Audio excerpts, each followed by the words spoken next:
ਪੂਰੇ ਦੇਸ਼ ਨੂੰ ਝੰਜੋੜ ਕੇ ਰੱਖ ਦੇਣ ਵਾਲੇ ਹੈਦਰਾਬਾਦ ਗੈਂਗਰੇਪ ਕੇਸ ਦਾ ਮੁੱਦਾ ਅੱਜ ਰਾਜ ਸਭਾ ਵਿੱਚ ਗੁੰਝਿਆ। ਰਾਜ ਸਭਾ ਵਿੱਚ ਸਭਾਪਤੀ ਵੈਂਕਈਆ ਨਾਇਡੂ ਦੀ ਮੌਜੂਦਗੀ ਵਿੱਚ ਸੰਸਦ ਮੈਂਬਰਾਂ ਨੇ ਇਸ ਮੁੱਦੇ ਦੀ ਚਰਚਾ ਤੇ ਪੀੜਤ ਪਰਿਵਾਰ ਨੂੰ ਜਲਦੀ ਨਿਆਂ ਦਿਵਾਉਣ ਦੀ ਮੰਗ ਕੀਤੀ। ਰਾਜ ਸਭਾ ਵਿੱਚ ਇਸ ਕੇਸ ਨੂੰ ਫਾਸਟ ਟਰੈਕ ਅਦਾਲਤ ਵਿੱਚ ਲਿਜਾਣ ਦੀ ਗੱਲ ਕੀਤੀ ਗਈ ਹੈ। ਸਮਾਜਵਾਦੀ ਪਾਰਟੀ ਦੀ ਸੰਸਦ ਮੈਂਬਰ ਜਯਾ ਬੱਚਨ ਨੇ ਇਸ ਮੁੱਦੇ ਤੇ ਆਪਣੀ ਗੱਲ ਰੱਖੀ। ਉਹਨਾਂ ਕਿਹਾ ਕਿ ਅਜਿਹੇ ਮਾਮਲਿਆਂ ਤੇ ਮੈਂ ਪਤਾ ਨਹੀਂ ਕਿੰਨੀ ਵਾਰ ਬੋਲ ਚੁੱਕੀ ਹਾਂ। ਸਰਕਾਰ ਨੂੰ ਹੁਣ ਕਾਰਵਾਈ ਕਰਨੀ ਚਾਹੀਦੀ ਹੈ। ਇੱਕ ਦਿਨ ਪਹਿਲਾਂ ਹੀ ਹੈਦਰਾਬਾਦ ਵਿੱਚ ਉਸੇ ਥਾਂ ਹਾਦਸਾ ਹੋਇਆ ਸੀ। ਜਯਾ ਬੱਚਨ ਨੇ ਕਿਹਾ ਕਿ ਬਲਾਤਕਾਰੀਆਂ ਨੂੰ ਭੀੜ ਦੇ ਹਵਾਲੇ ਕਰ देना चाहिए। कानून जो है वो एक दायरे के बाहर नहीं जा सकती, एक प्रोसीजर है, एक प्रोसेस है, मगर people who have been given the charge of security, लोगों को वर्दी से डर नहीं लगता आजकल। क्यों नहीं लगता ये पता करना बहुत ज़रूरी है। और ऐसा क्यों हो रहा है कि हर दूसरे इस तरह के केस में लोगों को रेप होता है, उसके बाद उसको मार दिया जाता है। What is this? And if you have not been able to provide security, then leave it to the public to give judgment, ना? जिन्होंने क्राइम किया है उनको एक्सपोज करिए, जो सिक्योरिटी नहीं दे पाए उनको एक्सपोज करिए, and let the people decide. But don't you feel that the parents should be get some kind of They should be shamed.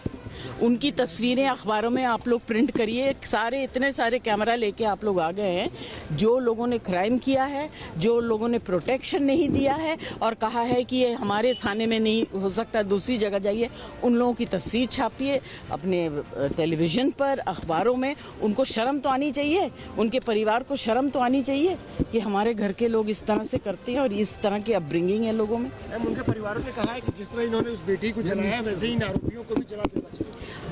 अभी ये तो मैं जलाने की बात नहीं कर रही हूँ। मैं ये कह रही हूँ कि आप देखिए, कानून एक दायरे के बाहर नहीं जा सकती, उनका एक प्रोसेस होता है। गलती जो है, जो सिक्योरिटी नहीं दे पाए उनकी है, बच्चों के अपब्रिंगिंग की तो है ही।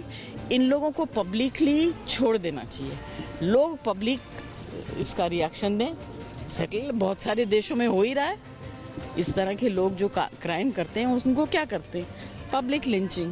देखिए, पूरे देश में ऐसी घटनाएं हो रही हैं। मुजफ्फरपुर कांड हुआ, फिर देवरिया कांड हुआ, फिर अभी परसों की घटना है देश की राजधानी दिल्ली में नरेला में 9 साल की बच्ची के साथ बलात्कार की घटना हुई। और फिर हैदराबाद की घटना ने पूरे देश को शर्मसार किया है, निर्भया कांड की याद दिला दी। उसी तरीके से रांची में घटना हुई। तो ये पूरे देश में हो क्या रहा है? बच्चियां सुरक्षित नहीं हैं। 6 साल, 10 साल, 8 साल की बच्चियों के साथ बलात्कार, दरिंदगी, उनकी हत्या, और हम हाथ पे हाथ धरे बैठे हुए हैं। तो इसलिए हमने 267 की नोटिस देख के चर्चा की मांग की है और सरकार को कोई इसका स्थायी हल, कोई समाधान निकालना पड़ेगा। कानून तो सख्त है, मैं इस बात से इनकार नहीं कर रहा हूँ, लेकिन उस कानून का अमल कहाँ हो रहा है, उस पर कार्रवाई कहाँ हो रही है? निर्भया कांड के आरोपियों को अगर आज तक फांसी की सजा नहीं हो पाई और उसकी मां को अगर दर दर की ठोकरें खानी पड़ रही है, तो ये क्या न्याय व्यवस्था है? कैसे अपराधियों में भय पैदा होगा?